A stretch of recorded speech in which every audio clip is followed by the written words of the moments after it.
আমার মা বোনদেরকে জিজ্ঞেস করেন, কত শখ আহ্লাদ করে বিয়ের লাল শাড়ি পরেছিল, মেরুন কালারের শাড়ি পরেছিল, হাজার স্বপ্ন গিয়ে শ্বশুর বাড়িতে গিয়েছে, কিন্তু দেখা যায় নির্দিষ্ট সময়ের পরে সে লাল শাড়িটাই জীবনের মধ্যে লাল কালার হয়ে দাঁড়িয়ে গিয়েছে।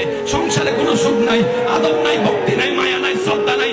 সারাদিন রান্না করে যাদেরকে খাওয়ায়, দিন শেষে আমার বোনটাই কিছু খেতে পারে না। আলু দিয়ে ভাত খেতে হয়, জুল দিয়ে ভাত খেতে হয়, তারপরে সরিয়ে যাচ্ছে, তারপরে সহ্য করছে। কিছুক্ষণ ওনার কটু কথা, কিছুক্ষণ ওনার কটু কথা, কিছুক্ষণ ওনার যৌতুক নিয়ে কথা, হাজার কথা শুনে যখন মনে তো কষ্ট, মানুষ তো রাতভর কান্না করে, বাথরুমে গিয়ে কান্না করে, বালিশ চিপে কান্না করে। হঠাৎ করে যখন ডোরবেল বেজে উঠে, বুঝতে পারে আমার বোন মেহমান এসেছে, দ্রুত মুখটা ধুয়ে মেহমানকে আমন্ত্রণ জানানোর জন্য, খালা শাশুড়িকে, মামা শাশুড়িকে আমন্ত্রণ জানানোর জন্য সামনে চলে গিয়ে ওই হাসির অভিনয় করে। অন্তর বুকের সাগরে মুখে হাসির অভিনয়। প্রত্যেকটা মানুষের জীবনে বেশিরভাগ এমন কথা বলেন, ঠিক কিনা?